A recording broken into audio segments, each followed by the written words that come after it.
Have you ever seen a defense deal announced and just thought, okay, this feels different, like it might signal something bigger about alliances, about industry? Yeah, those moments that seem to shift the ground a little. Exactly. Well, today we're doing a deep dive into one of those, the Turkish Hürjet aircraft. It's just received European certification, and crucially, Spain looks set to buy it. We're basing this on a really insightful piece from Defensa y Seguridad. And our mission here is to unpack this. It's not just about a technical certification. We want to show you how it connects to these wider geopolitical currents, these industrial shifts. And why Spain's move here actually matters for you, for understanding the bigger picture. Precisely. Giving you that context, that why behind the headlines. Okay, let's start with the aircraft itself then, the Hürjet. What are we looking at here? So this is Turkey's advanced trainer, but it's also a light attack jet, developed by Turkish Aerospace Industries, TUS. And it's pretty advanced, right? Single-engine supersonic. Absolutely. State-of-the-art avionics. It's got the Murad EASA radar. That's the active electronically scanned array type, really important for modern air awareness. So it's designed to train pilots for the complex stuff, 4th, 5th-gen fighters. Exactly. Prepares them for that networked battlefield, which, puts it right up against established trainers like the Italian M346 or the South Korean T-50. Okay, competition. But you mentioned certification.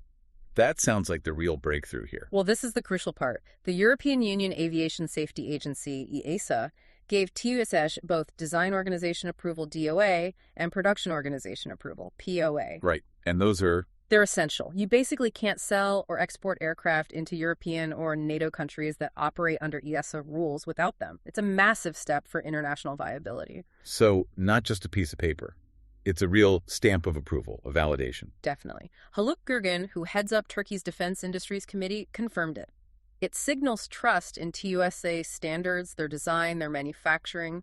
It opens doors. Interesting. So it meets tough European standards, even though Turkey isn't in the EU.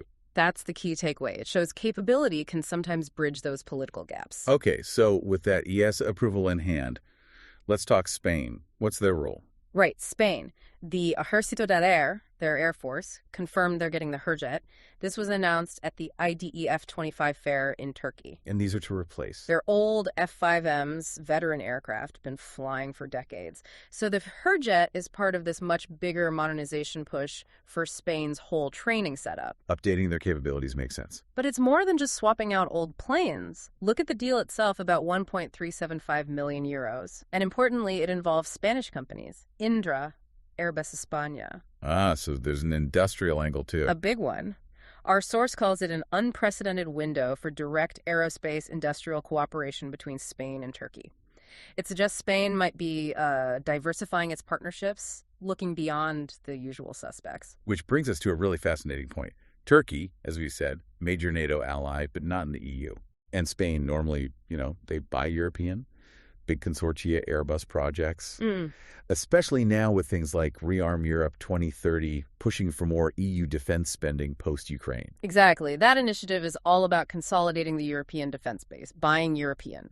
So buying a major system like this from a non-EU country, Turkey, that seems to run counter to that trend, doesn't it? How does that square? Well, that's the contradiction, isn't it? And it's what makes this so significant. The source notes, interestingly, that this investment outside the EU does not seem to be a problem in this instance. A deliberate choice, then. It signals a potential shift. Maybe Spain is looking beyond traditional partners, prioritizing capability, or perhaps industrial return from new players like Turkey. It's a move, as the source says, that's pleased some, but definitely displeased others. I can imagine. Likely ruffled some feathers within the established European defense industry.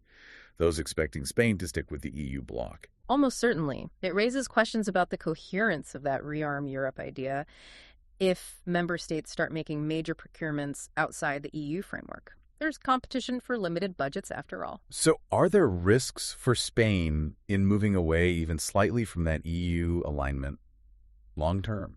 It's a fair question. I mean, you could argue it might lead to a more fragmented European approach down the line, but on the flip side, it shows pragmatism. Maybe technology, cost, and specific strategic partnerships are becoming more decisive factors than just sticking rigidly to regional blocs. So summing this up then, Spain's decision on the Hürjet feels like it could be a real turning point, a kind of inflection point. I think that's a good way to put it. It really highlights how strategic needs and specific technological capabilities might start reshaping defense procurement, even if it challenges older alignments. It shows that partnerships in technology might increasingly drive these choices. It forces us to think differently about how defense landscapes evolve. It's not just about your traditional allies anymore. Maybe it's about who offers the best, most agile solution for a specific need. So the question for you, listening, is what does this all signal? Is Spain's move just a one-off, a specific strategic calculation? Or are we seeing the start of something bigger, a trend where nations prioritize maybe agility, new industrial links, over sticking strictly within those long-established regional defense structures? Yeah, something to definitely keep an eye on as things develop globally.